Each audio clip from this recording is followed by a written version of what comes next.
Salmon people. There's your old Kip. Old Kip should get in now. Give me a little minute.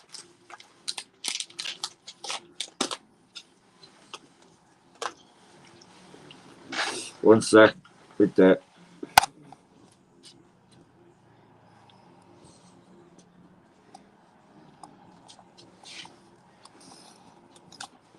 Give me 1 sec.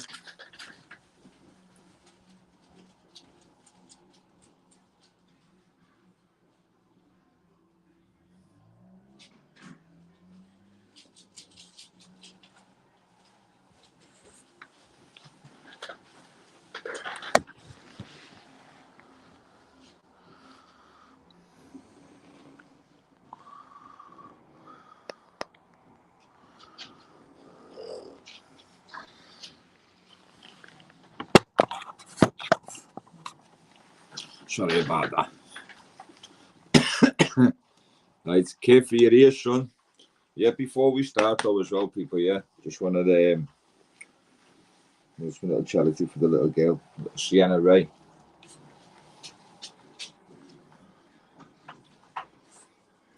So that's the Instagram making it possible. And the mum and dad's just raising awareness to the families who've lost little girls. She was 7 weeks old. So the mum and dad want to raise money for Cradle Cots, and you know, they're doing all events and different charities on their own page and raffles as well, where the money generated goes towards helping other families, and yeah, nice thing. So yeah, everyone, if you're not making it possible, or making _possible, and yeah, but Kiffin, who's about to come on, Christopher, I met him in Colney on the last bit of his sentence. Fucking good fella. I don't judge what happened before, I just judge him on how I met him and from now, and he's always been good as gold for me.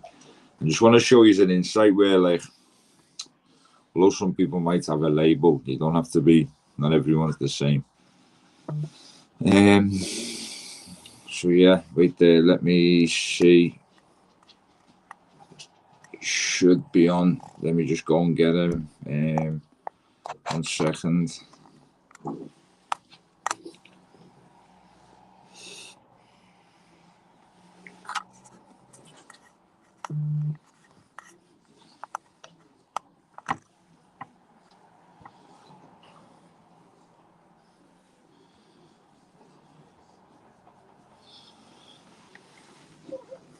Right, meshed them to get on. But yeah, just thought I'd get him and Leon here, see what they're saying, see how they engage with each other. You know, it's coming from someone who's done a life sentence to someone who used to lock the door to him. I think it'll make for an interesting chat, to be fair. So yeah, looking forward to having them both on. But what's happening though anyway while we're waiting for them?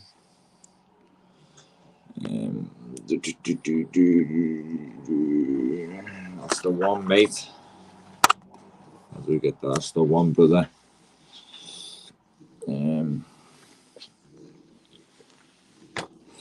Shoot the moon is right, mate.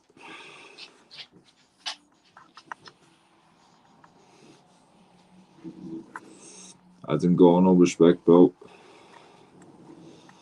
This Connor. Yes.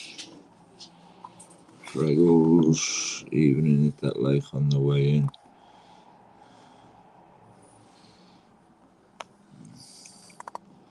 Right, yeah, while we're waiting, I didn't even want to really.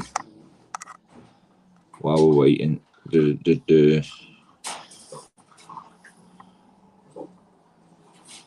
put that up.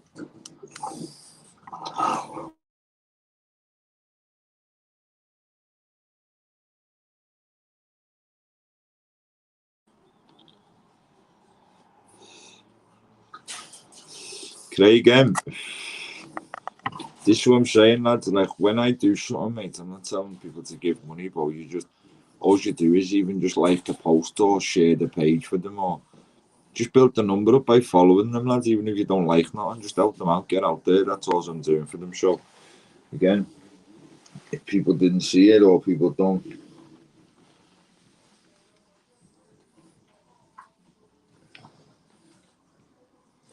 so yeah, if anyone isn't already, making it possible on Instagram, please, people.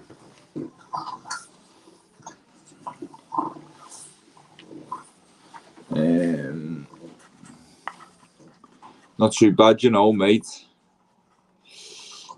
How long have you started smoking? Only a few days. I've got fucking... Went out and bought a parcel of them today. So, got all different ones. Yes, Danny. Yes, Kelly. Spread the awareness to it. As much as it costs us, which is fuck all to do, it'd be nice for people to do it, do you know what I mean? And, you know, again, you don't have to like or share things. Some of them might be a bit touching or a bit personal to share, or it might have happened to yourself where you've lost someone, so you might want to do that. So at the same time, just build the numbers up and give them a follow.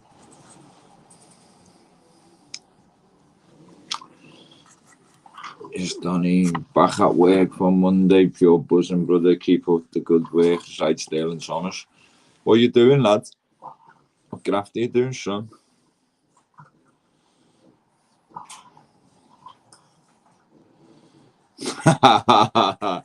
Yeah, man. No, do you know, who said something to me today? Someone said something to me today. They said, you're only talking about prison stories because Lazard did months ago or last year.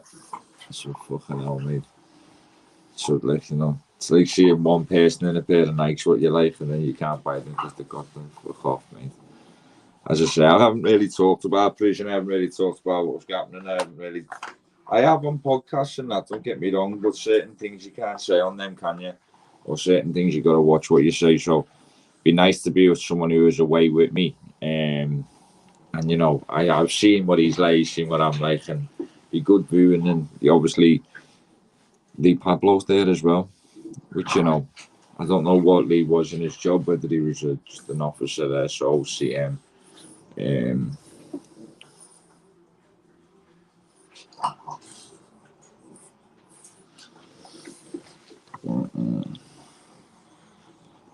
It's bad, mate.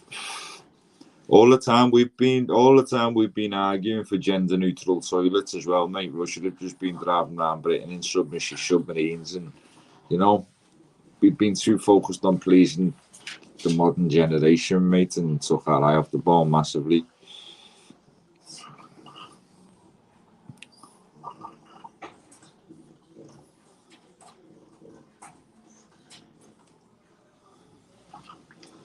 You say you don't judge them on their past, but how you found them. Would you feel the same if I was a kid, was bang on with you, and you thought he was a good lad? Then he went to court, but he's not. So that's irrelevant, to be fair with you, mate. And yeah, I wouldn't have it with a grass or a nonce.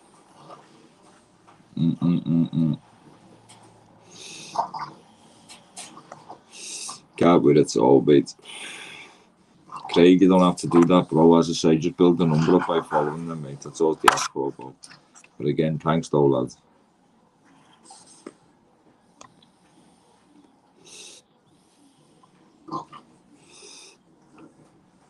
Listen, Lancaster Farms has always been like that. It used to be worse than that when it was 15 to 18-year-olds and 18 to 21. It was worse than it is now, because now there's cons, so I don't think there's no juvies in there no more. I think they just mix YO and cons. I was there at juvies and YOs, and mate, it was fucking wild. That you've got 15 to 18-year-olds from all over the northwest in the same, you know, it's wild. But when you see the screws are up against it, mate, they are, but at the same time, so are the prisoners, lad. Sometimes you're antagonised, sometimes it's, you know, you're there, that's your punishment. Prison's your punishment, being away from your family is your punishment. Not to keep it going when you're a young kid and screws antagonise you at 15. I just need to be learning how to deal with kids better than myself, to be fair. Yeah, there's Kif. No, it's not. Hello.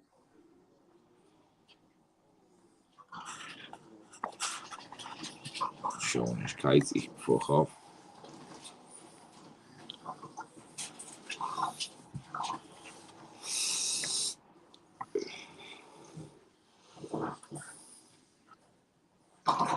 Yeah, so my bro, I'm going back. I think I was 2004 to 2000 and fucking hell, 2004. 2 years off from then, 2007. That's 2010, 2009. Man. What's that? It was TT. No, mate.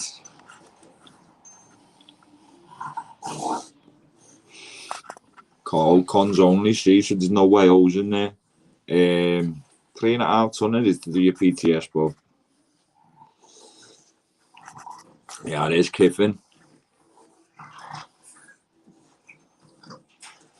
Kiff. Yes, mate. I've been there ages. How are you? What's happening? It's good, mate. I'm good. I get hold of this Lee Pablo, mate. He's fucking don't know what he's. It's Friday night, but he'll answer the phone in a minute, mate. Hopefully, mate. Kiff. Just having a quick burn. Go on. Roll up quickly. Shall I go and get me drink quickly and come back? Go on, lad. Do what you're doing. Quickly. 1 second. So everyone, again, this is Kiff. This is me mate. Sentenced, I think, a life sentence for murder. And you know, we'd like to have the screw on as well and have a little conversation with the screw. So Chris has, again, with Chris, he's a lifer, so someone locking you behind the door for that many years, mate. Be nice to have a word with them off on camera and just see how they, I don't know, how they manage to do their job. I'd like to know the same as well, to be fair. He's a good lad, Lee, though, so I'm looking forward to having a chat with him, to be honest with you. Let's see.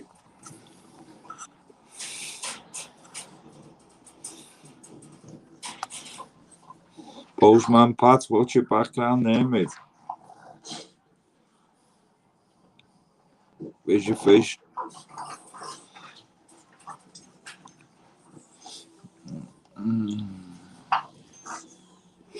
So yeah, anyone can fire away with questions once we've had a little chat together, and before Lee comes on. And yeah, see what you think, see how he's are. Chris is a good man, proper good man. So it'll be interesting chat as well between us all.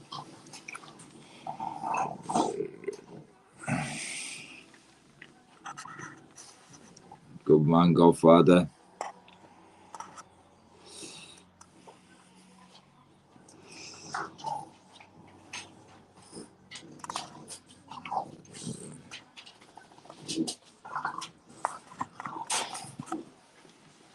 Hey.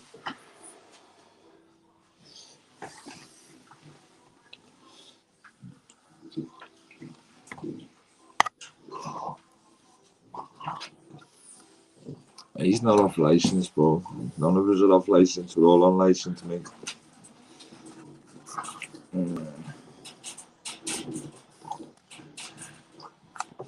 Yes, Auntie man, what's happening, mate? What would you like to know then? How, you know, obviously we're going to start it ourselves, but would you like to know going forward in the chat? I just want to see what you want to see with Lee, what you want to see with Chris, myself. Just let me know. Can't do it, chat. Hey.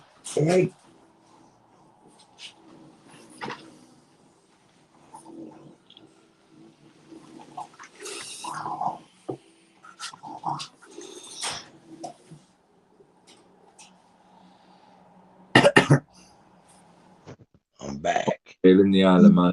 Seeing that. Well, Chris, you're getting a lot of people saying you look like a nice man.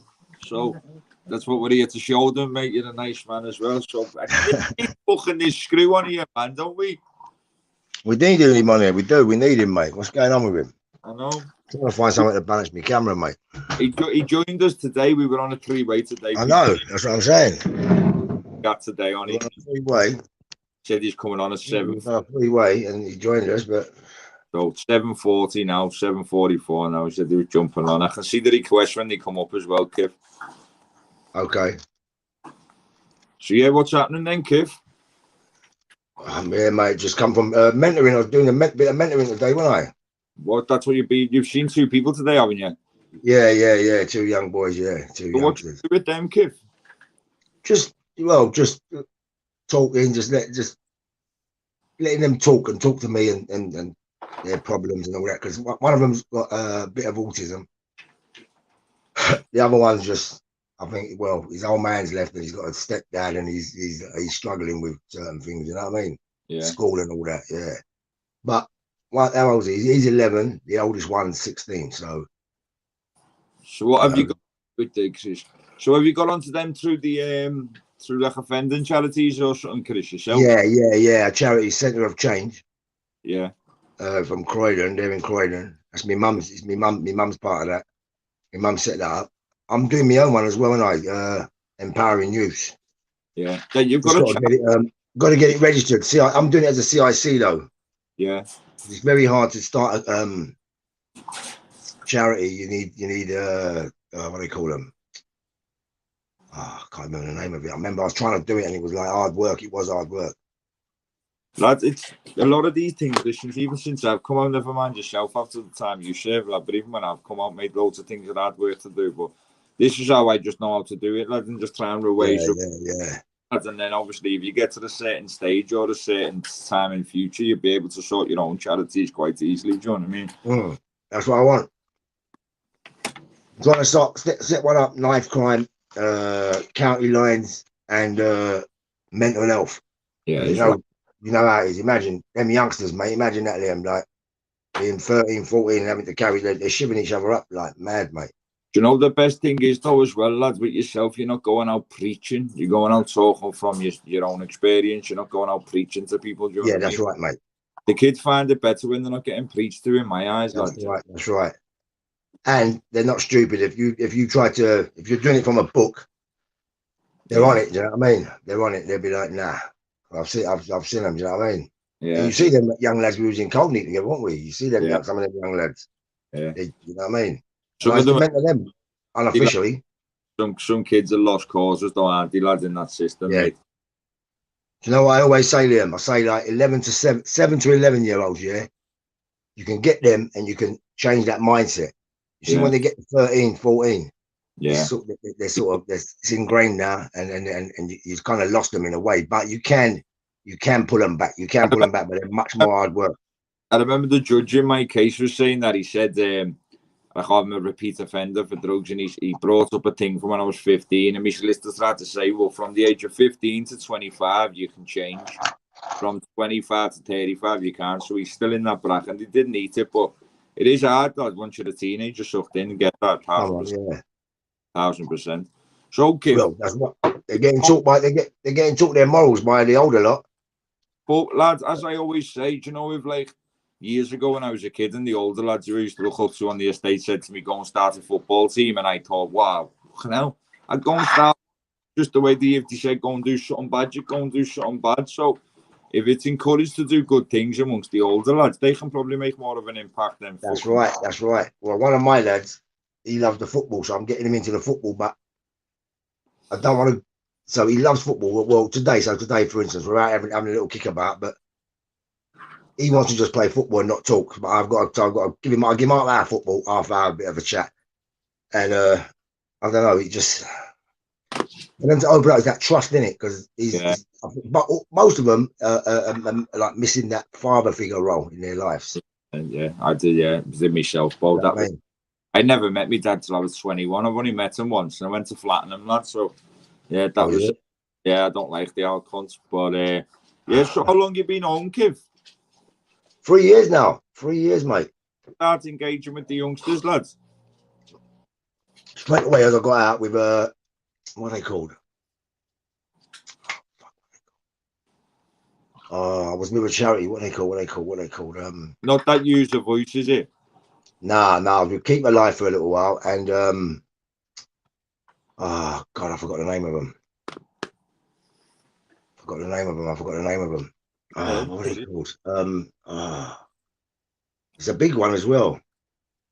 They were going into schools. My mate still does it, going into schools and doing it. But what I found is that the kids are in like you've got a hole full of kids trying to get a message across to them. Yeah, some of them will take it in and whatever. But I feel like they're messing about in there together and whatever, you know, impressive mates. So they don't take as much in. 1-to-1 is much more. I've got.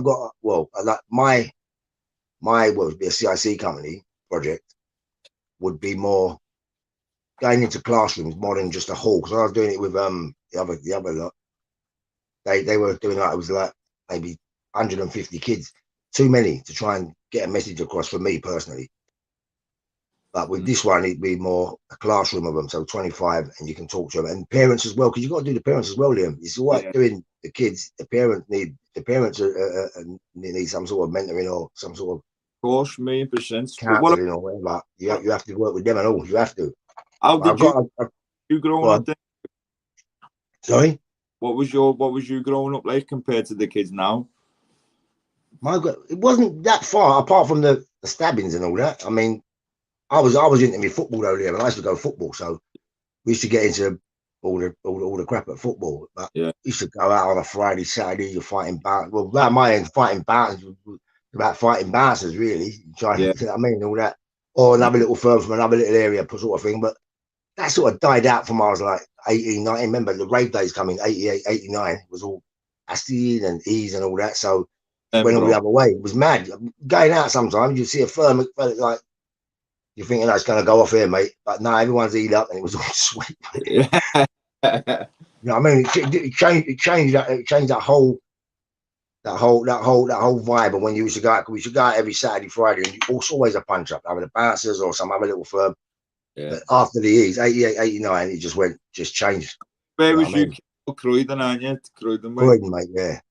Yeah, go on, kid. The worst knife crime area in London right now, or whatever. This is another reason why we need you on here, and it'll be good to have Lee fucking finally pop up as well, because, like, as I say, he's witnessed what it's like in there, but obviously we in different areas, completely different areas, understand what it's like with the youngsters as well, lads, and like, now, do you know what I mean? Two different sides, isn't it? Two different sides, but he came over to the dark side for a while, didn't he? He did. He got bent over, didn't he, old Lee, mate? I know. I think he said that he's gone in someone's cell and the lad was crying and saying someone's passed away or his mum's dying, and he felt sorry for him, and the lad asked him to get him a phone, and he said that was part of their. I've never seen a screw get turned like that in my life. You know what I mean? That's what I wanted to speak to him about as well. Cause that would have been interesting to hear, wouldn't it? We know how screws get turned, mate. Yeah, come on, it's all about that, isn't it? A screw get turned by a kid saying someone was passing away in the family or not well. Do you know what I mean? Go and have a phone call on the end of the wing, can't you? Yeah, that's right. If you tell the screws that someone's passed away, they got a PIN number, haven't they? They can put in for you if you ain't got no credit. PIN what they can put you on, and you can phone any number in the country. So there you go. I wanted to speak to him about that myself, to be fair. But it's a bit different now as well, Lee, because my boy's in there, isn't he? My boy's banged up now. He's got 13. He'll be out a couple of, he's been in about 5 or 6 years now. Is he? They give them phones and all that because of the COVID thing, I think. They give them phones. I'm glad I got out before that. Yeah, I give them little mobiles. Oh, are they? So when I was little phones, little mobiles, but so it comes up as a mobile number, but obviously still attached to the prison somehow. I don't know. It's like them things that them people used to get who were on like mad suicide watch. They used to be allowed one of them Somali. There you go. Yeah. Could be just like that. Yeah, that's right. And they got that. Yeah. Well, when I was just before I come home in Rochester Elmley, they had phones in every cell, just normal little white ones you pull off. And yeah. Phones now, but that was the old machine and all that where you can do your canteen and all that, innit? I haven't been in one of them ones. I've never been in one of them myself. Nor the phone cell with a phone in it. I've never been in none of them. Been in one of them yet? Like I'm gonna not even one with a phone. Not even one with a phone in it. Yeah, fucking hell, Kiv. Well, hey, Coldenly though, Kiv, come on, mate. That was rough. That's a rough old jail, really. When you about Coldenly, right? It's the only prison in the country what's still slop out. I know. There's no toilet or sink in your cell, and you have to like race to your buzzer. Yeah, isn't it? Mad, mate. And you could be there for an hour. Can't get out. You need a piss or something. Especially if one of the lads were doing some of that Caribbean gear on the wing, mate. You'd need a pony about 10 minutes later. Bad. It was bad. I know. Tell you, are you saying about being chefing and all that? I learned to cook in jail. Yeah, so did I, lad. So did I, mate. Whitemore, Long Larton, Swellside. Yeah, Franklin, them jails you can cook. You got cookers, you can buy proper bits of meat. Like Whitemore, Franklin, and that as well, haven't you, Kev? Yeah. I've done them in the early stages when I first went away. Swellside first, and I was fucking about in there so much. Like then, Kev. Bad now, isn't it? What was it like then? 'Cause it's bad now in there, isn't it? It was all right then, but obviously when something happened, see them jails, yeah. When something happened, it was something big. You know, someone was getting done. It was it was serious. You know what I mean? Yeah. And they were doing a lot of that geeing. So the hot, all the about 4 tubs of bloody margarine in the pot, boil it up, and then pour it over someone's head. You know what I mean? So They've got cookers on the wing in there, haven't they? That's right. Yeah. Proper cookers. You can buy proper. You got a proper meat selection, fish, everything you want. All seasonings, fruit, veg, lamb, big freezers. Yeah. Big deep fat freezer things where you can store your food in. Do you know what I mean? Yeah. But like I say, in them jails, when someone got done, you got done bad. But the boys in there as well. So if you fucked about and got everyone on a lockdown, because remember them jails they locked down. Yeah. Something happened. I don't know. Like for instance, I'll tell you one. For instance, geezer must have took something off the pool table to make a shank. They locked the wing down. A couple of days, people had things on the fire and cooking the ruin. When they found, so the screws obviously looking for the thing, but they didn't. When they found out who it was, the boys got him off the wing, mate. You know what I mean? Because you know what I mean? They don't need that sort of attention. You know what I mean? Yeah. No, so, even if someone smashes the pads up, lads, it just reduces you being allowed to go out yourself to do your little ducking and diving before you get banged up for the night, innit? That's right. Yeah. So you don't need. So yeah. I mean, I was in what's that jail called? Winchester. God, I was there for 9 months. I was with you in Ford when I come out of Ford, kicked out of Ford, you remember? Yeah. Went to Winchester, mate. It was I was lucky. I was on a Seacat wing, and it was. But the main was just locked down the whole time. It was just going off every day. It was for the whole 9 months. They had cameras in there. They had some film camera thing crew in there, and it was just going off every day, mate. You know what I mean? On the mains, it was absolute. Yeah. It was horrendous, mate. Yeah, and they're cutting up in there. A lot of boys are cutting up like the IPPs. They're cutting up a lot of, you know what I mean? Because they're getting like a 3-year IPP and they're like 9-10 year in. Sad watching. So, you know, some of them you can imagine they must have looked normal before they went to jail. Some of them IPP mates, and like they call it the jail tan like a pasty grey, don't they? Yeah, yeah. Well, when we was up at DHL, we was catching the sun there, weren't we?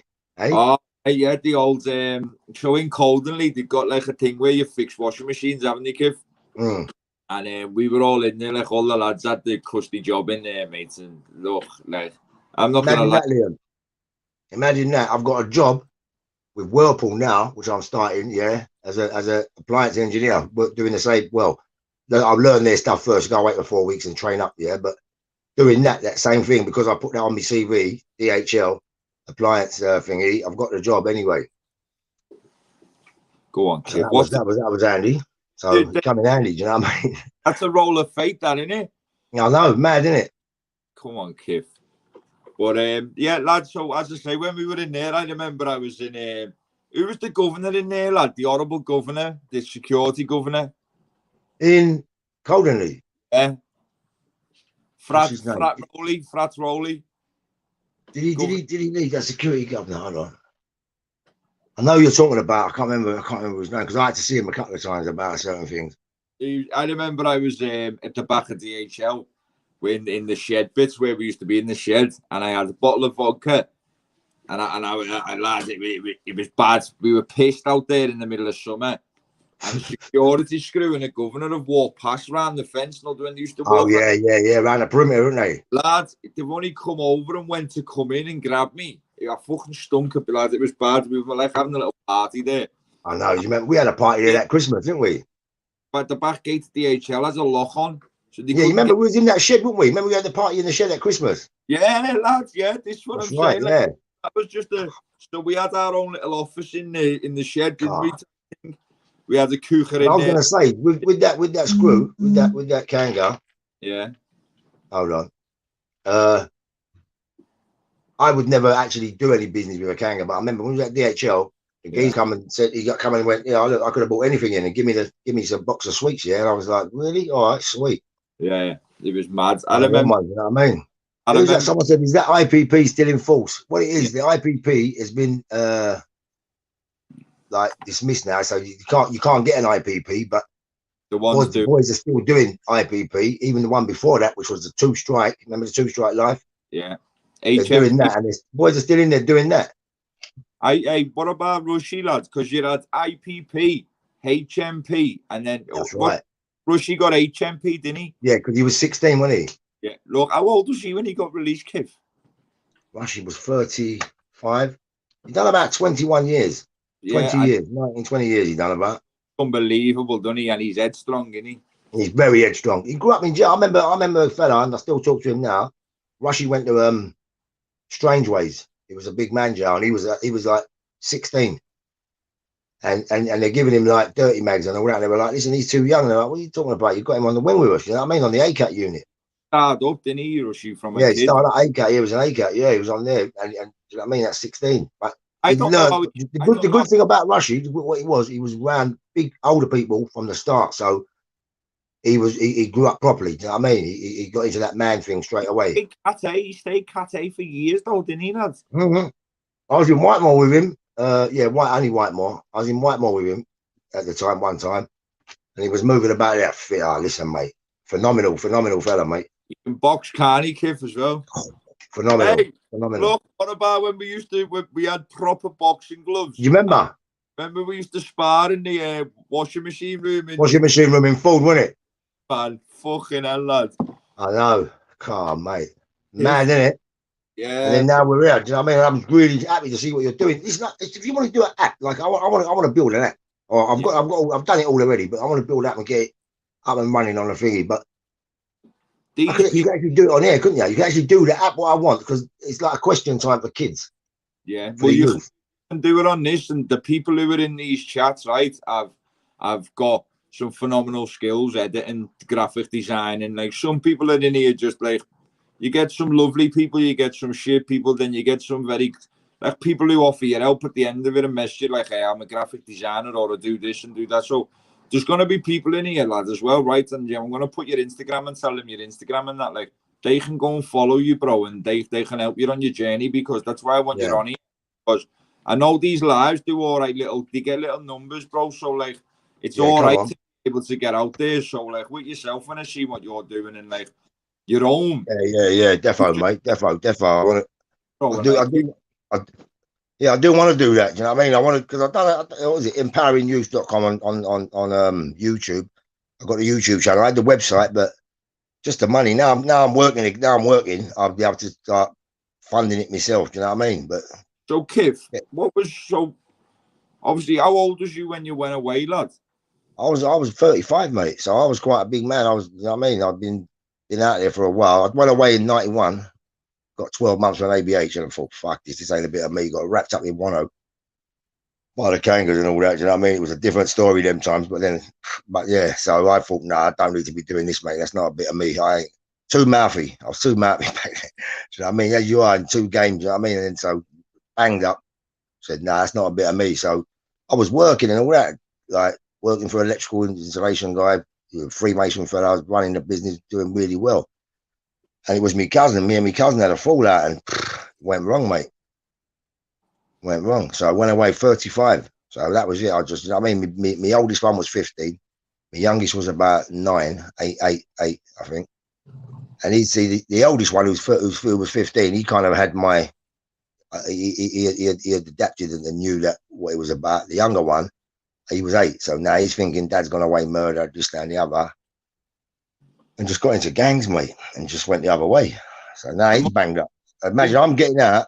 One son's got the. I ain't seen none of them. Well, I've seen my youngest one. He's in jail. I've been to visit him. But it must have been bad for you, though, Kiv. Obviously, I don't know how you must have felt where it's your own family at the time, but you've had with that, haven't you, lads? I don't. Yeah, it went for a while, Liam. So for about 5 or 6 years, remember, I was kicking off every other week, or even when I was in Whitemore Seg for 5.5 months kicking off. 5.5 months segregation, kicking off. And Swaleside, Long Larton, Franklin, them 3 jails. So Whitemore, Long Larton, Belmarsh as well when I first on remand. They used to beg me to come out of the Seg because I would just go on a rampage, mate. I'd just be every other day. I'd know where they were going home. And I think, all right, fuckers fucked me up today. So as soon as it was nearly home time, 5 o'clock, they're going home at 5:30. I just smash the cell up, mate. Start smashing up. They got to go and get kicked up. So no one's going home till about 7 o'clock, mate. Do you know what I mean? Yeah, silly little battles. Like, it was mad. I was just in my own world, but that's because my head went. Remember, the geezer I killed was someone so close to me. He's like my big brother. Looked up to him and all the rest of it. And then so that's happened. So my head went a bit. for a good few years and all, and misses the kid and all that. I've been with her 13 years, and my little boys and all that. So Mia did go, and it was like, because you got to close off the outside world. That's what I had to try and do. And it was hard work, mate. It was our 5-year, mate, rampage. And my file was so thick there. So I moved to jail. I was moving from jail to jail to jail to jail, Whitemore back and forth. And about like the Long Lartins, Franklins, and Whitemores and that. So like, when you're talking about them, I just want them to know like they're fucking naughty jails. You know what I mean? That's they're called dispersals, isn't they? That's the ACAT. That's the ACAT prison. That's where all the heavy hitters are. So anyone who's either a high risk, or just really, some hitman and all that. I met a good, and that's how you do meet people, because you met, I met yourself like Scousers and Birmingham lads and all that. All them, what they, the Birmingham, the Burger Boys and the Johnnies. Burger Boys, in it, the Burger Boys. And all that lot, yeah. So you wrap around all that mob, you know what I mean? But then if you're, well, me, you know what it was as well, Liam? Do you know what I've done? I started doing, because you got, listen, I went in there, listen, I didn't want to, I used to do Thai boxing and boxing back in the day, but you go in them jails, mate, and it's like, people are doing like 35 wrecks, so they got nothing to lose. They, 25s were minimum. I had a 13. Oh, so I was like doing a normal sentence to them. Yeah, it tends off in them, because if it does go off, someone's getting murdered, aren't they? Really? That's what I'm saying. It is bad. This game is bad. There's a lot of murders happening there. What don't go in the news? Don't hear about it. Well, listen to this. Yeah, I was in Long Lartins, Whitemore, in the Seg. Yeah, and in 1 week, I kid you not, 3 bodies got took out of there. Yeah, that's down to the Kangas. Yeah, the screws. I've made an uproar. Yeah, they've come for me one day. This is after the 3rd body's gone out. I'm shouting to the coroner fella coming. I'm just seeing bodies coming out in black bags. Yeah, I'm going, listen, you need to talk to us. I want to talk to the people anyway. The screws have come to me one afternoon. Yeah, so this is like a Friday. 3 bodies have gone out from Monday to Friday or Sunday to Friday, and I'm screaming out the door every minute. Don't let. I say I'm in the Seg anyway. They've come to me door, mate. They brought me up to this office, and there's about 15 screws in there. The big SO sat behind the desk, or PO, and he's gone, yeah, what? He goes, listen, keep your mouth shut. I'm like, what do you mean? That sounds like you're threatening me. He goes, yeah, I am. Keep your mouth shut, yeah? That's what his words, yeah? I went, all right, sweet, no problem. Is that how it is, yeah? All right, cool. Mate, I've gone from Whitemore back to Long Lartin, yeah? When I got my, you're going up for your sentence, I'm going up for me parole. Yeah. I get all my documents and all that, all the jails I've been in, all this nicking. I had fucking too many nickings. It was mad. That's why my file was so big. Anyway, I've got from Whitemore to Whitemore. There was no record of me being in Whitemore at the time of them murders, where I was making up a big stink, because I was saying, listen, I want to talk to the people, I want to talk to this, I'm going to talk to the families. And it's something which I thought I would follow up when I got out. This is in 2006, so it's a good few years ago now, but 16 years ago. But maybe it's something which I should look at, because people have lost their kids and don't know why, because the cover up down there. Nation and think it's suicide or something, bro. Yeah, because of the cover up. Yeah, that's what they were saying. Listen, mental health, kids with mental health, the geezer would bang all night. I didn't care, but he'd stop, yeah, and then the screw would come, open his flap and bang his flap and wind him up again, kick him off again. Yeah, horrible, some horrible things. Long Lartin was a law in itself. Lads, see like even what you're saying there now. This is where I'd love to have had Lee on. But I think Lee, where he knew he was coming on with a lifer, I don't know. I'm not saying he doesn't want to come on with it. I'm saying we spoke before, didn't we, all 3 of us? And we knew that we were going to have some tough questions about what screws are like and what screws do behind the scenes. But with regard to what Kif's saying now, like, I've been in the same prisons where people have topped themselves, who I know, and I'm like, he wouldn't have done that. Like, but it's only when they've gone the seg. Like, some of the segs in the country are like, they are dangerous, mate. I remember even in Elmley, and that's just a shit jail. The screws play proper rock music all day out of a radio, just to piss you off, lads, and just to. Yeah, I was in there 30 days and took out of there to Whitemore from Swellside. Swellside, kind of their asses fell out against me, because I was just cool. I was terrorizing them. They would get kitted up, and they wouldn't even come and rush me. Do you know what I mean? They were pussies, them and the hide down screws in the block. I used to chase screws around. I used to think, what the fuck's going on here, mate? I'd come out, get me dinner, yeah, and just throw it down the landing. Then one screw must have went, like, he was like a proper little pretty boy, and he went, we should do him. So I went, what, do me coming in? And I'm chasing this geezer around the stairs. Yeah, a screw. There's about 6, 7 of them. I was on like SO and 4 unlock. None of them wouldn't do nothing. They didn't try and wrap me up with nothing, mate. I was like, all I got back in my socks, I went, that's mad. What's going on here? Do you know what I mean? Belmarsh. Coldenly though, Kif, come on, like as Yeah, far as that was good. right, That's when I started. That was the first time I started using these sort of phones. Trust me. Yeah, because even with yourself, I obviously, lads, we used to like communicate for whatever we used to communicate for in there, but like even like it was like in tiers, weren't it? So the ones was like the people who've just come on, 2s and the 3s were like the older lifers and the older lads who were doing yeah. I used to always mingle onto the 3s because we always wanted to use right. Yeah, I ended up on there in the end. Took me about 6 months though. Yeah. They wanted me out of there quick. Yeah. There was who was it? You know, I walked about around that corridor one day and I knocked on the cig and I went, let me in. They went, what do you mean? What's happening? I go, yeah, I'm my life's in danger. They went, what's going on? What's happening? I said, you look. They went, no, you can't come in here, kid. No. And everyone was banged up for lunch and I was walking about the corridors from, you know, like from, you can go from, what is it? C and D and B and C. And the security screw see me. There was a little security bird there. She come on the C wing and she was the PO there, a little Italian bird. I remember one day she kicked my power off and I was having a go at her. No, I didn't have a go at her. I moved him off, come back, and she was going, oh, Kif, we're going to give you in half. I went, fucking in half, keep you in half. I don't want you, I don't want nothing from you lot. The bird starts crying, mate. She's about 22-year-old. No, Kif. You know what I mean? Yeah, no, it's bad. It's how can I put, so just so you know what Coldenly's like, right? It's like a block of flats. And at 8 o'clock, at 12 o'clock, the wing gets locked, but you're all open. It's weird. It's yeah. You can put your arm out and touch the door opposite you. Yeah. So at 8 o'clock, all your doors get shut, or at 7, and then you've got to press a bell. So then once you press your bell and allowed out to go to the toilet, you're on your own in that whole level of the floor you're on, and screws on. So, like, you know, that was when you used to run round. I used to be out passing my phone under other people's doors. Yeah.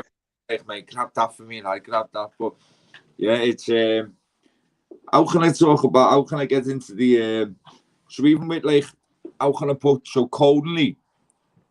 Yeah, come on, Kif. Every landing used to go and it used to stink of weed, didn't it? It was no. Well, what about the spice though? I remember in Coldenly there was one time they came on the wings, the governors come on there and said, listen, you can smoke weed, do what you want, but stop the spice. They had all the what's Coldenly? Woking, Surrey.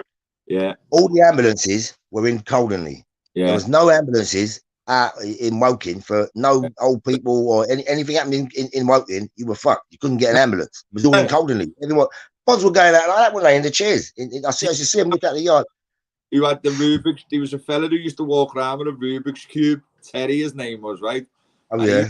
The fella used to smoke spice and then try and do a Rubik's cube.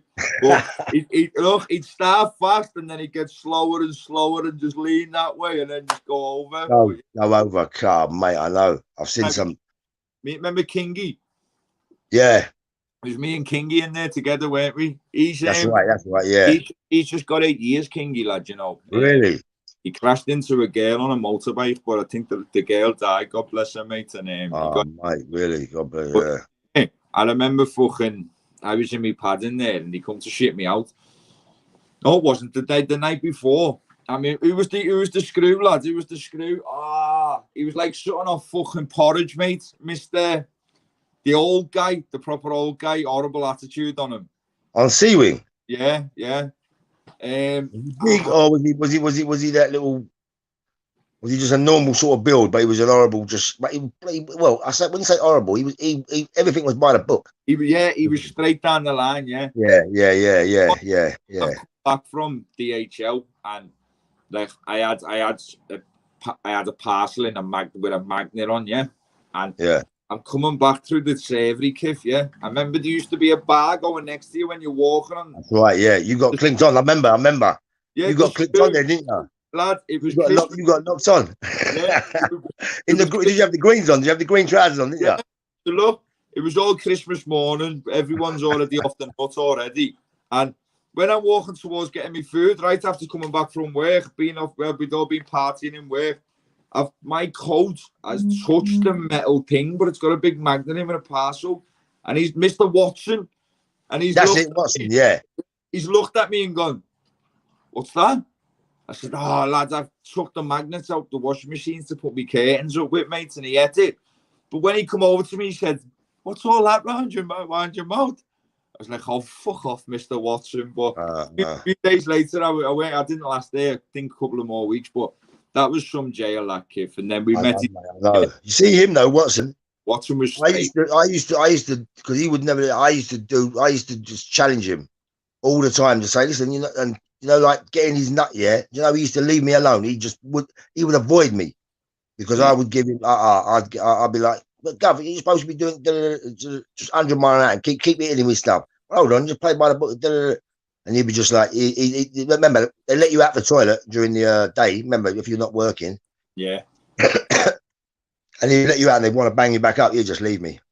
Yeah. But I was in that jail for 6 months. I must have stuck it on a few screws, like putting writing them up. And that's why I started doing the L pen thing rather than the violence. Use the pen on them. Yeah. Listen, mate. That crumbled them. It crumbled them. Trust me. Once you do your comp 1 and then it goes higher than a comp 1. It goes higher, then it goes comp 1A done in, and then it goes so on and that's so on. It, yeah. Well, I used to go to that. I used to always put mine into the area governor and all that. People used to write local politicians as well, and that didn't they, about the prison? Yeah. Once all that starts happening, mate, that's it. They kind of like. I remember. There was a screw. I don't even want to say his name in case he's still in there, in case he gets in trouble. Yeah. But he's walked in on me one day when I'm in my cell, right? And I was on my phone, and I had a joint on the side, and he walked in on me and coldly. You'll know him, lad. He was good as gold. I know which one you're talking about. Big fella, tall fella, isn't it? He's big tall fella. Yeah. So he's opened my door, and I've gone. He said, "Scouse, look, just get rid of it, mate." I know. He was half all right, him, Yeah, look, he let me go with it. So then. About 9 o'clock one night, everyone's alarm went off. No, for the toilet. That's when the screws are coming on, don't you? Yeah. Screw was like a law of his own, lad. He was proper, and he come to me door, and knocked on my door and said to me, he said, "Scouse," he said, "Do you mind?" He said, "I'm not with no CM and not a mate." He said, "Remember you told me about that book, The Secret?" I said, yeah. He said, "You told me about it helps people." I said, "Yeah." He said, "Do you mind if I take your book to bring to someone down the site? Because I think they're going to kill themselves down there and I'm worried about them." But he listens to me. Book. I said, "Mate, no problem, lad." So I got him to crack the door. He got the book. So then a few days later, lad, I was in work, and he come to work, lad, and give me a big jar of coffee and a brand new book. But remember in there, Kif, where we used to fix washing machines, right, people? And some of them are there was High Point Samsungs. There was all belter washing machines. Oh, yeah, good. So I remember I've gone to the same screw and said, "Look," because the screws used to get first dibs on the machines in there. They had labels on there with their names on it, didn't they? Some nice washing machines. That prison had its own autonomy, didn't it? Where its own budget went on its own prison. So, some of the people who worked in DHL used to hide the washing machines away from the screws so they could sell them on, stuff like that. So I said to that same big tall fella months later, I said, "Do you want a dishwasher, don't you?" He's like, "Yeah." I said, "Listen, there's a fucking solid gunmetal grey one in there, brand new for you, mate. Samsung, naughty it is. I've kept it right at the back corner." He didn't believe me, and when he's come down to do the roll count, he's seen it, and I said, "Look," and he's pulled the woman and showed her, but she was fuming. I've kept it back. But there's some good screws in there, lad. Didn't he? There's some. There were some that through the jails I've been, I've met a few that was half all right. But personally, I still wouldn't have done like what that fella was going to come, Pablo. I still wouldn't have worked with any of them. I don't know. That's just my. You know why? Because when I was in Swellside first, I remember that was the first jail I went, literally after I got sentenced. I see a screw. He was imagine he was a security governor's son. Yeah, Swellside. Yeah. Lived on the island, Isle of Sheppey. Yeah. Anyway, he was working anyway. Next minute, he's bringing in parcels from this little firm. They've done the dome. Well, they've done the dome there. They've done the robbery there or something. Right there. They robbed the Millennium Dome, innit? Yeah. Right. Anyway, they was in there, and they had him bringing in all sorts. Yeah. When he's got caught, mate, he's just bubbled everyone up, mate. He's talking. He got about a 2. Yeah. Well, in figure, listen, they found more than what they said in the house. Remember, they went to the governor's house, the security governor in Swellside's house, and raided it. I seen And Lee. found Leon listen, said he'd done it over 100 times in there. And listen, like when I'm they thinking, found heroin in that cunt's house. Sorry to swear like that, but that never got brought up. Trust me. Security guard, and he was a dog. That security governor, he would have been fuming.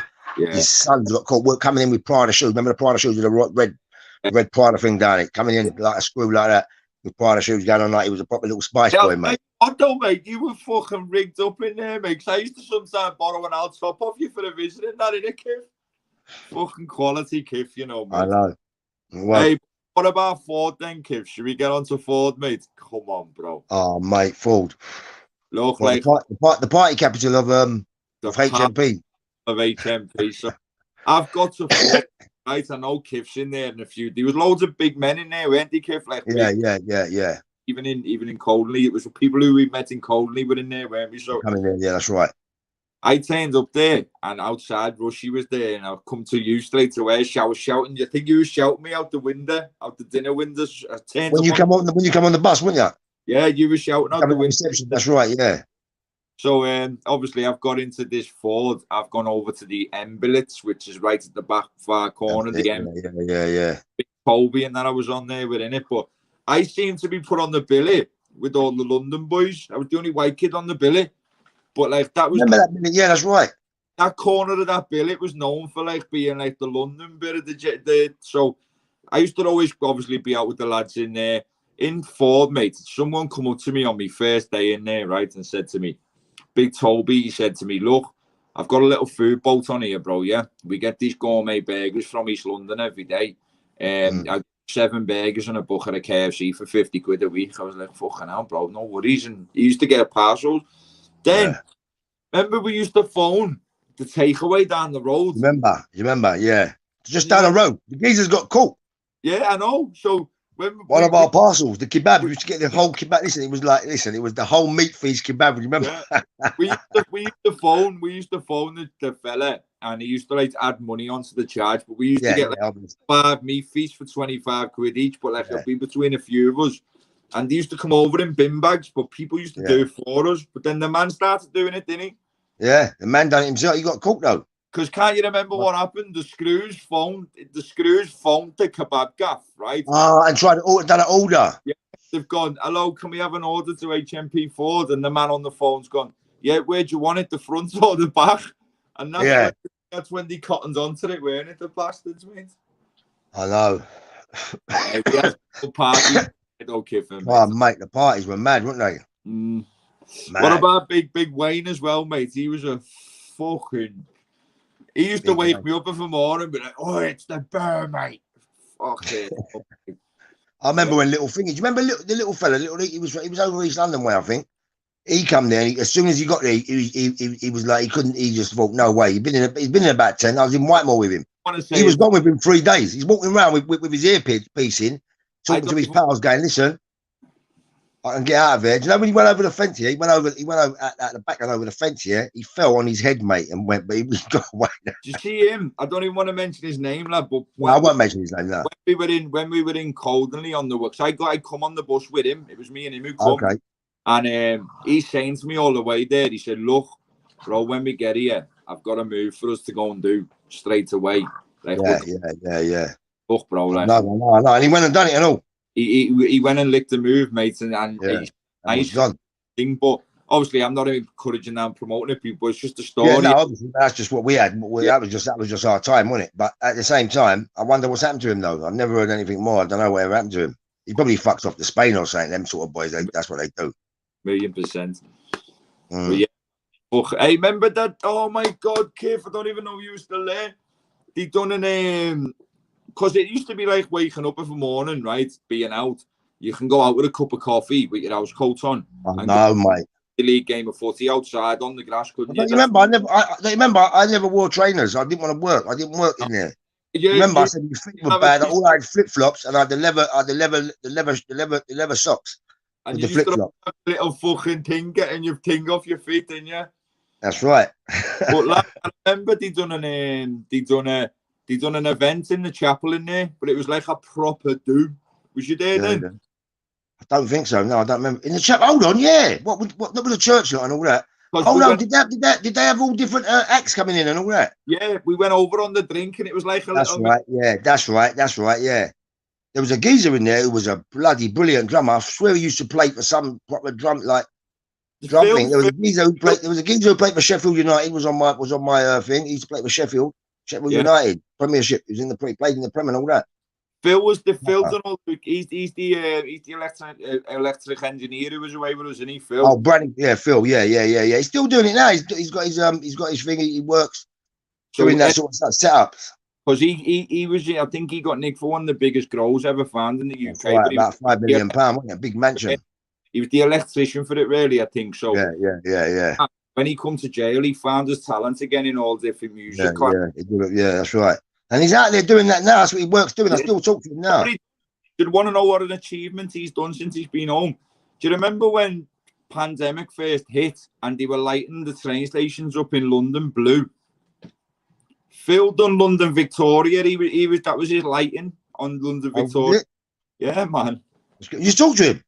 I speak to him. Yeah. Oh yeah. I've got him on my Instagram. I've got him on Instagram actually. He'll be happy to hear off you. Like I went to. Yeah, no, I spoke to him. I've spoken to him. I've meant to have met him, but he's working. He's doing all the music thing, and he's doing all that setup. But he does. I've seen a couple of his rave things where he's go to. I must go to one day. Yeah. You know what I mean? I've been to a couple of festivals and that, but I must go to one of them. Do you know what I'd give to watch your feet dancing again for 2 days, mate? Jesus. I know, you remember, car, mate. We used to. I don't know how we never used to get nicked in yours. You know, or like. Listen, mate. Me and Rushy come out of there one day. Me and Rushy come out of my cell one day at like 12 o'clock at night, going to trying to get to the toilets. And we're walking like we got space boots on. Yeah, I don't know how the screws seen us. Rushy turned right to go to the fire exit doors. Yeah, I've turned left to go to the toilets. The screw just looks at us and just, like they do their roll count thing. He didn't even say that. He just left us and went. Yeah. Do you remember them two who used to find the phones? What was his name? I can't remember his name. He used to be on the phones. Listen, he come in myself. Was that Lex? I had one of these, and we had it. I had it charging just there, the music on. I was playing. I had what's it called? The where you link it to the radio, playing music and all that. The screws have come in. He's looked. Remember, we started to get the old. The vape, so you had the charger plug thing. Remember the adapter? You had the USB things, and my phone is plugged under it with like a flannel on top of it. Yeah, the screws looked at it, and he's got to me. Oh, you still got one of them? Yeah, you got one of them. I go, yeah, it's from me vape and all that. He went, yeah, right, and bounced. Listen, mate, I'll be on my phone at night, sitting there chatting. Started going on that POF and all that, yeah, and chatting. I don't know. Listen, I don't know, mate. I don't know how I never got done because they could come past and I wouldn't even know they've looked through. And I'm on my phone like this. On the billets, what we used to do with ours I never. So everyone on our billet, they used to get like a coffee jar and dig an hole in the grass outside, put it in and put the flag back over. But where the screw used to find that and look and see only what three. What was his name? Jonesy? Was he Jonesy? What was his name? That screw. He was a bell end as well because he used to find with the glasses. He had them. He used to float about with Mr. England, didn't he? Yeah. So something like that. Yeah. We used to put the lads used to put them in a jar and bury them. But because of that, I've seen the screw find them out my window. And because there's only 3 there, but the lads would think the screw's giving him a slide, but he's just waiting until there's 10. So that's right. The most bang on his place behind the toilet in the public area. But you see one, he'd never take it. Yeah, no, that's not good. No. He gets a lot. I've seen him with a parcel once. They used to sell phones to cash converters and that. Listen, I see him with a parcel, and I'm like, let me see. And he showed me. He was like, yeah, look. And he said exactly what you was telling me. He was saying, listen, I leave it. They think I've missed it, and they think, and then a load more goes in, and I take them. Yeah. Yeah, he was dangerous, mate. I mean, the screw come in on me when I was on the billet. I was on one, all in black, night time, and he's come through. We're playing poker, all night. On the old PGs, bang! He's come. He's gone. Put that away. Fucking all black, whatever. Anyway, he let me go. Then something else happened. I was there. We was partying the whole time. And then when I got picked out, I've come through with it is, and that's what it is. They give you that false sense of security. They let you hang yourself. And I did. I come back with a load of PGs. That was off a day visit that way, innit? Yeah, yeah. Oh, mate, imagine I went to see a bird and all that, and I meant to see my boy, so that messed up. Leaving the jail, she's come to the jail, going, "Is Chris Skip in there? Wherever. I meant to be meeting him. I meant to be getting a train to London. I'm going to Guildford. She's got blew me up now. I'm going in the car. Remember that was a kick out of the jail on its own, security breach. Yeah. But when I come through reception, they kind of allowed me. Yeah. They allowed me to get away with it, but then he's found I must have been about 40 PGs, 50 PGs, mate. That was it. God. Yeah. I remember when they come for me in there for a drug test, lad. But when they come for me, I was smoking a joint of pollen in my pad, mates, in an open pad, and they've opened the door, brought me for the drug test, and I tried to like half say to the screw where you take a drink to snap the cap on it so it can't like. And he said, I got off the next day myself. I just went to Brighton, lad. I heard that. I heard that's what I've been. I was in Winchester, then I heard you got off. Yeah. No, we're gone. For that proper sausage, lad. Who fell in love with the girl. I put him in touch with a girl, and he fell in love with Adam. Adam, did he? Remember Adam? Remember him? Yeah. So Adam, he picked me up from round the back in one of the prison vans, and we shot off. Dropped me to Brighton. No, Canterbury. Okay. He dropped me Canterbury, then I stayed in Dover for the night and then went to Brighton. But I just stayed out, lad, and just done a few bits of madness, mate. Got a bit of dough. Where did you go? Didn't you go down to the coast somewhere? Yeah, down to Brighton.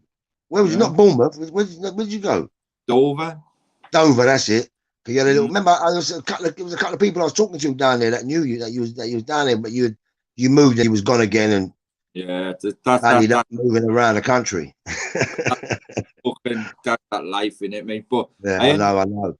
Elmley and Rochester, but lads, when I went to Rochester, I seen loads of familiar faces from Coldenley in there. There was loads in there, but that Rochester, mate, let me tell you something now, bro. Look, wow, like I've never, like even on the wing, yeah. So they put me on basic, and I remember I give someone a sheet of paper and said, "Look, just go and annihilate their office, mate." And the kids have annihilated the office with pool balls and that. Yeah. And they take you off basic. Like it was like being a little bit of a Vladimir Putin on the wing, lad. But like, when you like that, the security governor used to come and see me, this frat Rowley, and used to say to me, "Look, I know what you're doing, but by us not coming on here and basically ruining what you're doing, you're keeping the wing at a certain level where if I see people on the space, I'm going to raid your cell." So for that reason, we used to like just keep the wings sweet, lad. And that's it. That's how we had it like that a few times. Even Coldenley. Do you remember Coldenley? At one time, it was going to really stink, and that office got shit up so much it had to close down. Oh my God, Coldenley! I remember, right? Do you remember that? Remember little Naz? Yeah, he was in there, and I remember. Oh mate, he's saying about him. He's back on some big charge again, or someone. Yeah, it's serious. That I've come on the wing from the gym and I've seen his phone and I knew it was his phone in an evidence bag in the screws office, yeah. And he had a little mackerel tin that he used to put his pollen in, yeah. So I went onto the one straight away and said to one of the kids on there, "Look, run down and snatch that out the office." And the kids run down. I couldn't believe it, bro. Snatched the phone and the poly out the office. I've just run back up. You know how happy he was? Because he was his pad and that was bugged in there, weren't it? Yeah, I know. It was serious. Yeah, big hitter over my way stuff. Yeah. I heard he was dumped with something else and something. Yeah, it's a bit messy. I don't know. I think he's away for a little while. Guilty for a full bit of Charlie over the bugs in his cell and on visits. And Flash, Big Gordon, I think someone told me he's just got an extra 20 odd years. Well, no, he got imagine this, yeah. I went to see my boy. He's in a DCAT now. He's in a DCAT, Gordon. He got another thing. He was with a fella. He got done with them before, but this fella's someone I grew up with, yeah, and big drug dealers anyway. But he does bits of work because he does the what's it called, doesn't he? All the security stuff, and he's a very handy fella. Anyway, he's been nicked myself. I was going to see my boy, and he's my nephew, my sister. My sister and him are very close, so that's. You know, so he's my nephew's godfather. So we was going down to see my son, and I picked him up to drop him back to what's that one? What's the DCAT on Swaleside and Elmley? Oh, Stamford Hill. Stamford Hill. I've dropped him back there. I picked him up somewhere around there and dropped him back to Stamford Hill. Yeah. Hey lad, do you know when I first got to Coldenley, bro? I looked up, and he was the first person I seen, yeah. And I thought, what the fuck have I walked? Big John Golden, mate. I know, Golden, yeah. He was the biggest gold chain you've ever seen. Oh, mate, that's like something off you see off a movie, that, bro, you know. Yeah, mate. Yeah, them parties, listen, mate. Yeah, but lads, again, this Lee would have been dynamite in here because we've both got a good prison knowledge, mate. We've both got extensive years ourselves, you especially, mate. But I'd like for him to see what he said about the lads who top themselves down the block, because people who go to jail know when you go them blocks, mate, if someone's a big problem, they always end up topping themselves, mate, or something bad happens to them, and the screws are 9 times out of 10 accountable at them times, bro. Yeah, that's right, yeah. Who's this? Big up, Ditchy, lad. You've got loads. Look, you've had Kiff. Do you know what's having you on here? Like, all I've seen in the comments, lad, right? It's just positive things about you. People made up with what you're doing. And everyone, while you're in here, hit the likes as well, because, you know, Kiff's on here. He's not holding back, mate. He's a good fella. And, you know, he's at the same time. Trying to do the right thing, mate. Trying to do the right thing now. So, you know, you need to... back in the day. Yeah. But, yeah, I know. Yeah. Kiff, mate, you know, he's back. But, lad, and what's your channel called for people to go over to? Empoweringyouth.com. You know what? I ain't done nothing on there for ages. Hey, just to let people know as well. So, Kiffin done a podcast a couple of years ago. Now, you remember when the London Bridge terror attack and the lads were in prison and they were going to a convention after the London Bridge terror attack? But one of the fellas from that, Chris, actually had him on his own podcast. Yeah.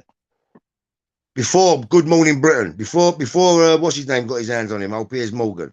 I told him that as well. He was on Good Morning Britain after that. He'd done one, but it was a really good one. He was we kind of got a bit political with that, and I think what we were saying was that you need people like us to be giving governments or MPs and that like advice on how to do it, because you know how the prisons are run. It's not about rehabilitation. No, it's not about, it's warehousing, and that's the sad thing. It's about ego with prisoners and staff, because staff want to have a bigger ego than the prisoners do. That's right. Some staff, right? You know what the weirdest thing is, yeah? There could be 20 of us in a room and there could be 19 lifers, yeah? And that screw will look at every man there like he's a shoplifter. So that's the narrative what needs to change. I'm not saying some crimes should be more respected than others, but screws antagonize sometimes the wrong people, what creates a ripple effect right the way through the system.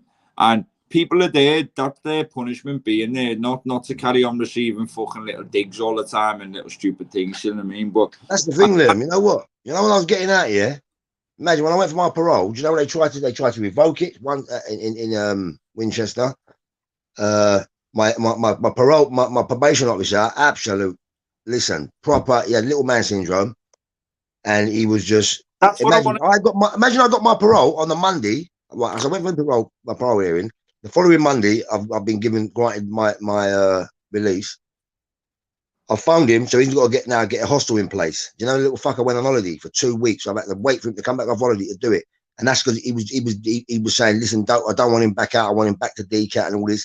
I was in DCAT. I meant to have 5 home leaves. I got 1 because he kept fucking up the paperwork and all that. Yeah, it was a deliberate plan. And even back in the day, they used to say, the screws get really like they feel like they've let the public down by not keeping you in behind the door. Do you know what the worst thing is? You're there, right? You know when I've left prison, I've been done many sentences, but you know when you leave and they say, "Oh, I'll see you next week, mate." Do you know you feel yeah. Just things like that stick in your mind when you walk out, and it's like you want to be. I don't know. It's just a constant ego battle. But even with yourself, Kiffin, like. And made us see what you're doing, bro. Like with whatever you're doing, Kiff, you've done a long time, and it weren't just a random person, mate. So it's affected you with your family as well as that. So yeah, come on, mate. Well, do you know what? Obviously, my son, I've had a conversation just today with my sister about that, where he's in jail because he went away so young, and I know it affected him. I spoke to him and whatever. I've been through certain things with him. I've got to wait for him to come out to really hit the ground running with him and give him that cuddle that he needs. he knows then that what you've always tried to tell Well, him. imagine this, yeah, Liam. The two of them came up the date. It was in Colney. The last time I see him, like coming to see me, he came to Colney, and I poured my heart out to him. He was even crying on the visit, yeah. Like he got upset. The big boy was at the canteen, and we were talking. And next minute, the very next day, he's out there, gun bullets and all this, and getting nicked after me talking to him. But he was looking at his brother and wanting to be like his brother. His brother's got he's got a sensible business head. He's a very good entrepreneur, and he can't do what his brother was doing. That's what, you know what I mean. One second, then. One second, mate. One second. Sorry, mate. Ah, fucking Kiff, man. What a man coming on here for us, lad. Yeah, sorry, mate. What's he away for, Kiff? Gun, bullets, and drugs. Gun, whatever, bullets, and you know what I mean. He had the bullets, then they found the gun, then and he had a couple of raps on him or something. But I remember him sending me a video one day, and I was like, "What the fuck?" I like to be honest with his older brother. But he was just a rug rat, mate. He just wanted, you know what I mean. His brother's doing good shit, you know, going like living life proper and trying to show him, listen, this is you want to do bits and whatever. I've never been into all that myself, like drug dealing and whatever. But his brother was doing whatever, but his brother was like way ahead, like up there, and he wanted to be like his brother, but he wanted to be like his brother on the corner of the street. Yeah. You know what I mean? Then the big son got out of it and whatever, and he's gone to jail. So I don't know, mate. Well, look, Kiff, like as I say, lad, we meant to have fucking Lee on here. If we would have had him on here, mate, well, get him again. We'll get him again. We can go through this again anyway. It's good to come on here. I wouldn't mind doing a little podcast or something. I'll sort all that, mate. No worries. Yeah. And people who are watching this, I know there are people who watch this, and I know certain people who watch it, although they might be watching on their own channel, mate, and you'll end up places, mate. And if not, I'll phone people myself and sort it out myself and make sure. Yeah. Even yourself now, Kiff. So we just give everyone 5 minutes, lad. If you just want to just fire questions in what you just want answering off either me or Kiff. As I say, Lee was meant to be here, so we were meant to have a chat with Lee and sort a few things, but that'll happen another day. Kiff show help others. We want to promote his channel. I was looking forward to that as well. I know. I was promoting itself amongst a few people I know. We don't want to like people coming home from jail. We don't want them to fall backwards. We always want them to keep forward. That's right, go forward. That's right. But listen, Liam, mate, it took me a few years. And I always say to people, see me doing a long one. I took a break. I actually said, you know what, I need to reacclimatise. And listen, mate, I went uni for a year. I was doing psychology, criminology, and social justice. Getting me project running, getting all that organised, and doing bits and mentoring as well. And one day I remember I was going to college, walking, and I swear to God, mate, it was about a year after being out. I felt like I just felt like I was having a breakdown, mate. Man, mate, I had to stop and go, hold on, take 5, mate. Doing too much. How was your first? How was your first? Because you've been. I remember you saying you went to. How was your first festival, Kiff, after that long inside? Ah, brilliant. I'm with the lady. I'm with my missus from 25 years back or whatever, and we met again when I got out. And she got me to the first one. It was brilliant, mate. Brilliant. Go on, brilliant. Kiff. What was it called? It was it was a big one as well. What makes so when you were around that many people, Kiff, after so much time confined, what was that like as well? The atmosphere, but that was unbelievable for you. That mate, yeah, you know, innit? You know, it really was. It was, and you know, it was. They went off there on their own, and I come down later on a train and got in there to find them after, yeah. And even walking through, meeting people, going in, talking to me, and all that, it was mad. Listen, I used to be on trains and that, yeah, when I first got out, and I kept thinking people knew who I was about or whatever, you know, like that. I felt so like vulnerable and just like I had a big signpost on my head or something. Mad, weird. It took a good while to adjust. Do you know what took me a long time to, Kick? Because I've never had no idea. And you know, like managing your money, mate, needs to be taught to listeners a lot more, because see, like before you go away, no matter what you're doing, you're like, I always was like go out, eat out every day, like breakfast, dinner. Yeah. I can't do that now on a working man's wage. But before you go home, you've not learned no money management. You are, but on the no, that's stupid. It's what they teach us, isn't it? That's what I'm saying. I know Geezer who's actually created, devised a course what they use in jail now. He gets paid for it, but I don't think I've done a course that has ever really done it. And no one, it's just tick boxes in it. And straight up and down, big man thing. I done therapy, yeah, and I thought it was Jag. When I left Grendon, and it was about being about them wrongers and all that was hard. I done Grendon, yeah. People who don't know, Grendon's the therapeutic jail where I done that, and I done there. I was there for 3 years, Liam. Yeah, but them gaffs horrible though. Listen, mate, let me tell you something. I lost my hair. My hair went. I had a lovely head of hair like yourself, mate. I had a lovely head of hair. Trust me. And it went. It was stress. 18 months I was there, saying, "Get me the fuck out of here." But they saw something in me, and they used to say to me, "Listen, you can make the wing, or you can make the wing go one way or the other." And I swear to God, yeah, it was on a wing where this geezer had killed another fella. He killed a wrong and the nonce, yeah. Stamped him out, stamped his head, like squashed his head, killed him, dead, yeah. Anyway, went back, put his shoes, the bloodied up shoes, outside the door, and just went laid on his bed. Big lump he was. Anyway, he they got all the best screws and the head of the psychology department who set it up, Patrick Mandy Carter and all that, and they had him on there. And we was on that wing, and I promise you, mate, I had them in remember, I was clean, I didn't do nothing for 18 months I was there. But you see the learning I got from that gaff. When I left there, that's when I realized what I had learned. I can see, you can see mental health a mile away coming down the landing towards you. Do you know what I mean? And that's what I used to see afterwards a lot. Mate, prison now is not like prison before, is it? It's a lot of either drug addicts, proper down and out drug addict, like on their last legs, or you're selling drugs. You got that, and that's not really a lot of people. All these little gangbangers, they're a small minority in jail. And mental health is massive in jail, and even them gangbangers, most of them have got mental health anyway, because imagine you're smoking that skunk from a young age, your brain ain't growing, and you've got to carry a knife and you've got to be killing people. You don't care, you could die tomorrow. It's a mad. You've got to look at this now, yeah, like, so the prison spend thousands and thousands of pounds to beat the drug epidemic. You'll never beat the drugs coming into the system ever. That's right. Can I just say thank you to Claire? Is it Claire? Yeah, Claire Hottie. Hottie. Well, you are a hottie girl. And thank you for that. I'll take my glasses, I'll back my glasses. These glasses, because I've got to use them for reading and looking into this camera. But yeah. What's that say? Imagine your neighbour being told that a murderer is going to be moving next door. It's a test by the bitch. But again, it's people's persona and tag. He's had to live with what he done for that many years, and it's people like you. I don't know. How would you respond to that? All right. So I can answer quite. I went on that Tinder and met a bird, and I thought I didn't want to know. Yeah. So I thought, let me throw that at her, and so it's like, whoa. You drop it. What you're away for, to a lad? I just come out of it. We met in a bar. I didn't like her really. She was selling me. She'd done what they call it, a catfish on me. That's what they call it, catfish. Catfish me, yeah. Anyway. So I've gone, listen, look, I was away. I've just got out for murder. That made her even more interested, mate. And she was a proper well-to-do bird and all that, but nah. But you know what it is? I've spoke to people. It's not, so you can be in for, it depends on the murder. So me, I didn't go out and kill someone just like that. It wasn't like that. You know what I mean? The geezer come to my house and it was his morals that I had been following. Like, you don't come to a man's house. So me and you know each other, Liam. Yeah. You're walking with your mission on the street or your kid. Whatever beef we've got, it doesn't work like that. It's not like this mob now running about. They don't care. They go in your mum's house and do whatever.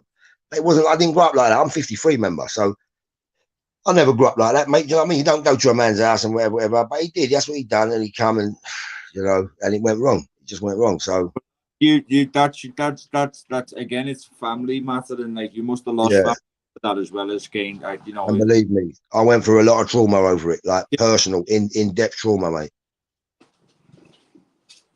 Did you get your first parole? No, I got fucked over by the inside and outside. Grendon fucked me over actually with the first one. Lied on me, said that I threatened this geezer, and by the time I've got it to get it overturned, my next parole was coming up anyway. So you know what I mean? And then they didn't want me to get out on that one. I got out on it, luckily. Do you know what I mean? The parole board see through the web of lies that and what they were trying to do to try and keep me in there. Do you know what it was? You know what it was, Liam? I never changed my outspoken way. Yeah, and that's what they didn't like, because I would challenge staff. I would challenge in staff, same as in Grendon. In the end, in Grendon, they told me, look, Kip, the top man, Patrick Mandy Carter, who run the thing, said to me, right, Kip, listen, You do therapy how you think it's supposed to be done. Because I was trying to say to him, look, you can't put everyone in one box. It doesn't. One shoe don't fit all. It's like England made football, because they love analogies in there. I said England created football, say, and we played 4-4-2 for years. But then other countries took over us, playing 3-5-2, 4-5-1, 3-2-4-1, whatever they played. You know what I mean? And all that different things. So I said it's the same as therapy. You got to let people adapt and whatever. So I was there for 3 years, and they ended up launching me out of there. But that's because when new buds come in, you're supposed to be like a senior member and sell them the bullshit, and they want you to start. So buds will come there. I've seen buds come there. Yeah, stonks supposed to be stonks. For me, they weren't stonks. I'm not into the stonks or grassing or whatever. But I'm not advocating any of that. If you're a citizen, you're a citizen. Do what you say. But if you want to change.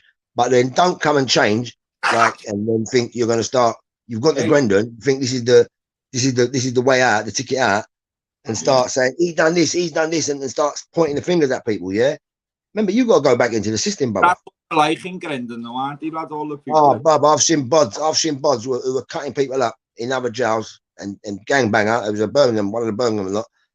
The geezer proper folded, mate. He went in there. He was on the yard talking to me. He was going to me, listen. Yeah, I grasped him up. I told him, yeah, he's got a phone. He said he's got a phone on the meet. I'm like, wow, all right, sweet. One sec. Get in here.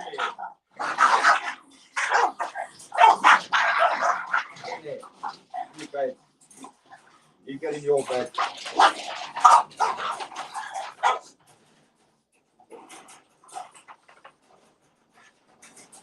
Yeah, you're right there. Glamorous, keep it real. Yeah, you're right. I've got two French bulldogs who think they're XL bullies, lads. I know, I've seen one of your dogs. Yeah, they look nice. Oh, little bastards. You were trying to feed him, weren't you? The other day, you was feeding him. No, you fed him. He was eating, and he was going to. You were trying to give him something or do something. He was giving you the ground. He was going, I'll pay for that. I'll pay for your dinner, boy. Yeah.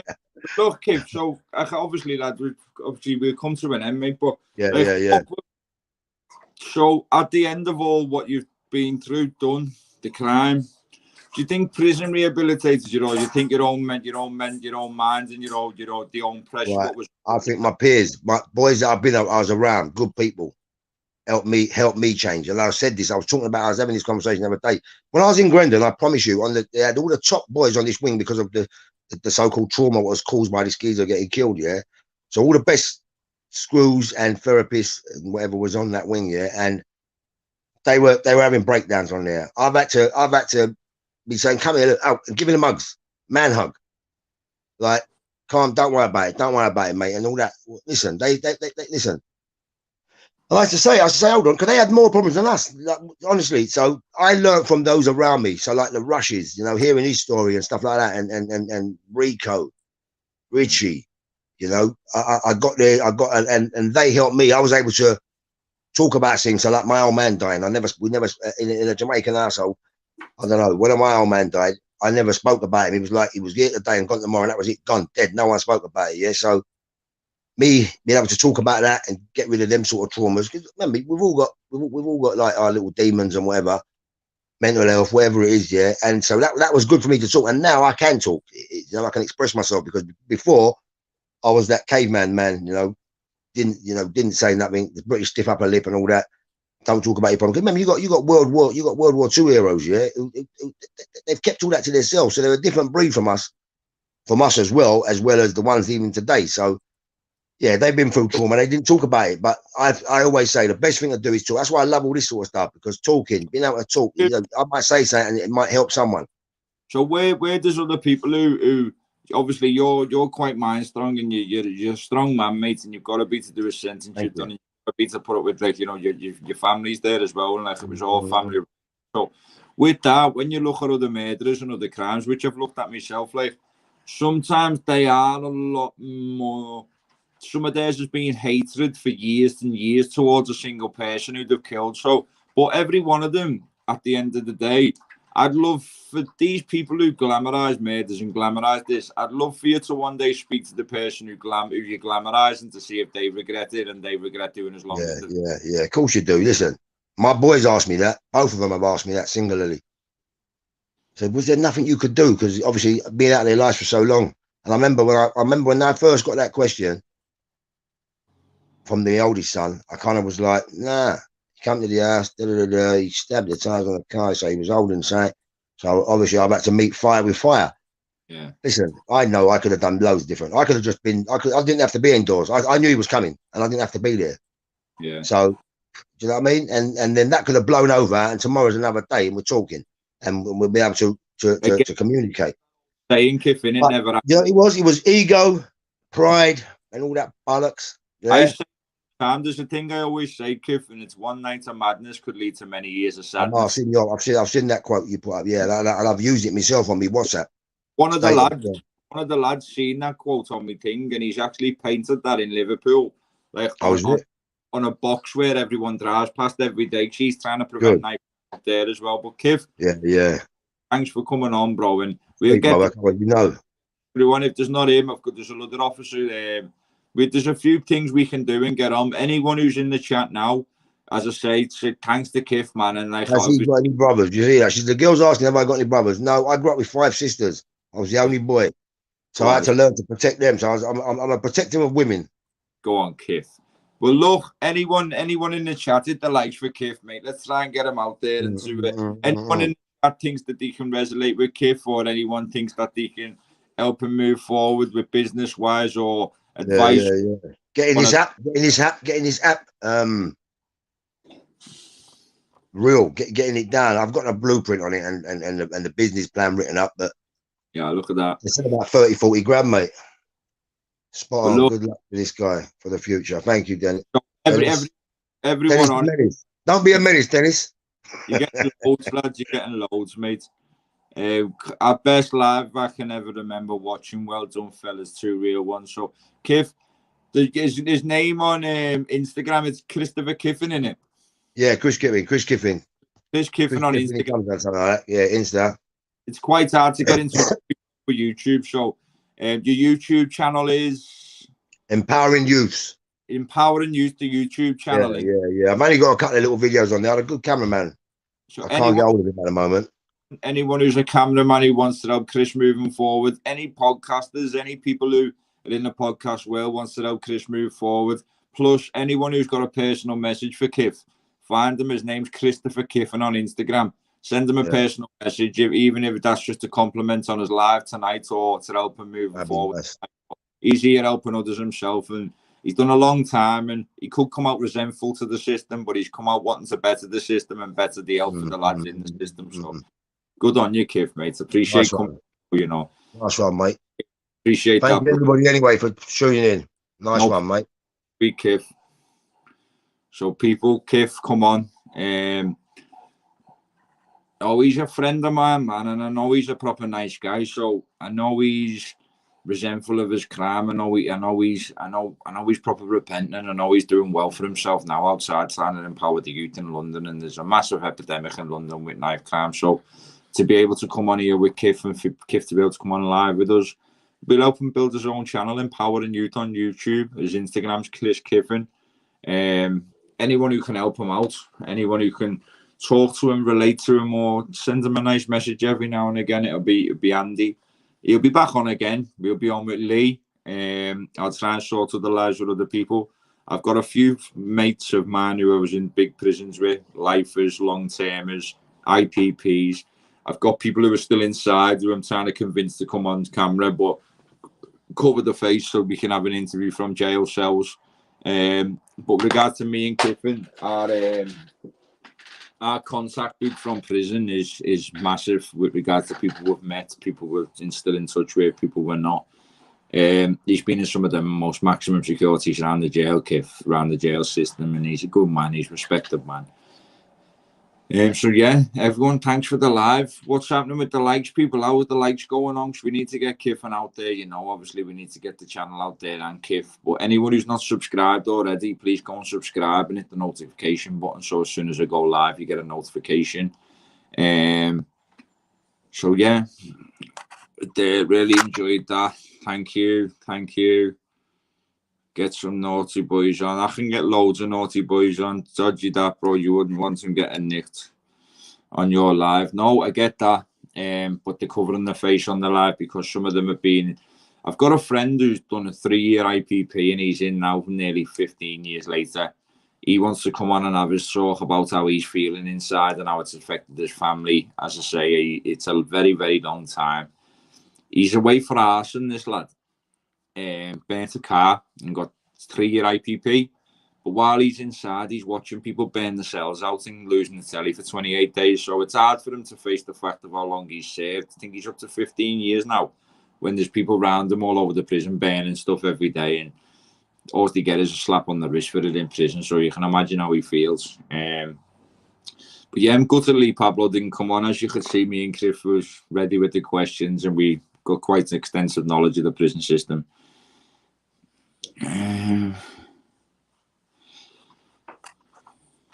Yes, bro. Thanks for that, mate. But yeah, so what do you think? Should we get Kiff on again? Should we get him on with Lee Pablo? I think Lee missed a good live tonight.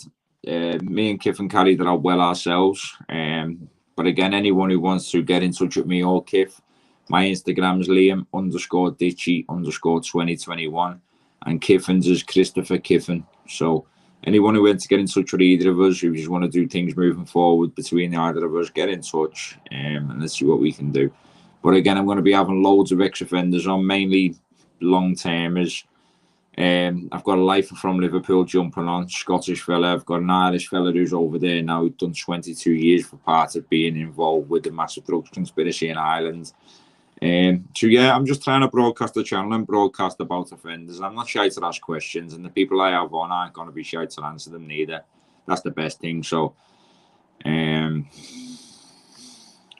Mark Bellows, no problem. So anyone, hit the likes, please, people. I'll be off in 5 minutes. So if you can hit the likes, I'll put, you know what I'm going to put? I'm going to put the link in now. If anyone wants to join the link, you can come on 5 minutes before I shoot off. Right there, or mods, if you got the link, how's it go? So if anyone wants to come on, discuss what they've just watched, how it was. Claire, if you want to come on and have your opinion on Kiff, anyone wants to come on.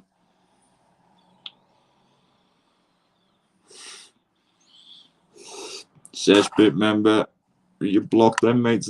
You're in me chat watching me, lads. Ditchy the man, fam. Sweet, brother. Appreciate that.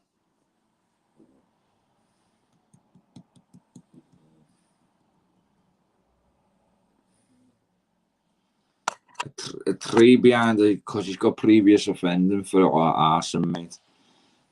So yeah, there's the StreamYard link, people. Someone jump on before the shoot off. If not, I'll just shoot off. But I've enjoyed the live tonight, and I'm glad you've enjoyed it too. Why block people kills the channel? It doesn't kill the channel. What it does when you block people, mate, is get the trolls out. I'm not interested in having massive numbers watching the channel live. I'm interested in having the real people watching the channel live who it means something for, and not having it ruined by trolls. You interview really well, Liam. Thanks. Thank you for that. Late to this, man, but we'll catch you up. Thank you. Negativity kills the channel. It does. Some people thrive off it because it looks like they've got loads of fans and loads of subscribers and loads of this, but they've just got loads of hate in the comments. So quality over quantity, that's the one. I'll give it a couple of minutes. But yeah, Kiffin, I'm so happy to have him on there.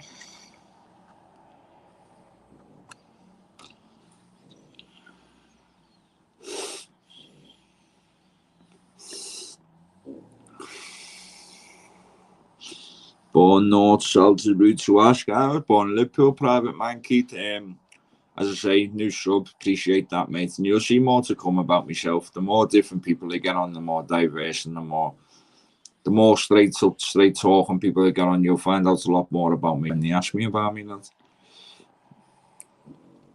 I'm shy, I like to watch. Nice one, Liam. Keep them coming. No problem, Dakota Miller. Liam, I could sit here and watch you two fellas all night. Quality chat I can relate to. Great to see people like you both change their lives for the better. Nice lad you are, Liam. Respect. Rob Troll, nice for that, mate. Thank you so much for that, bro. Just come on and have me little thing to try and help out, mate. But people, love yous all. Again, just before you go, hit the like button, your notification button. Make sure you subscribe to your notifications, because I might do random lives now and again, which I do. So you get a notification when I go live. If you ever want to come on and have your voice on my channel, as long as it's a good voice and as long as it's a voice that's going to be helping people, you're more than welcome.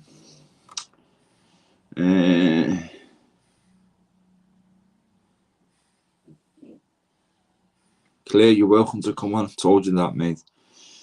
Have a great evening, Liam and everyone. So yeah, look, a couple of minutes. No one jumps on. I'm going to shoot off because I've got things to do myself.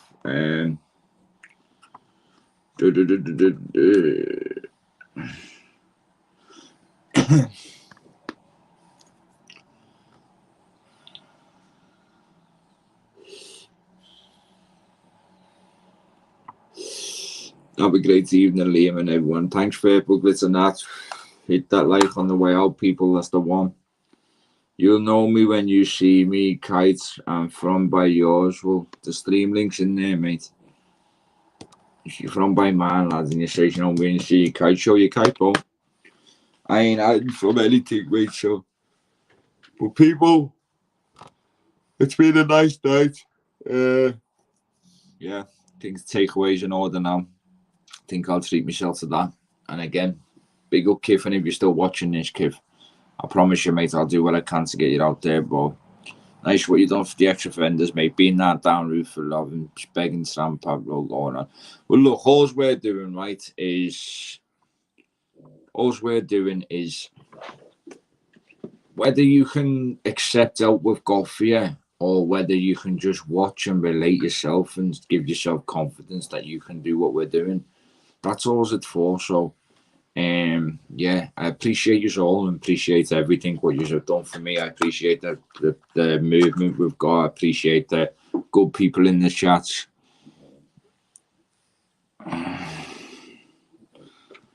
I've just told you, mate, the link's in the chat, lad. Good night all. But people, I'm off. Thank you very much for joining. And yeah, just make sure you like, subscribe, and even comment if you just want. But appreciate that, people. Thank you.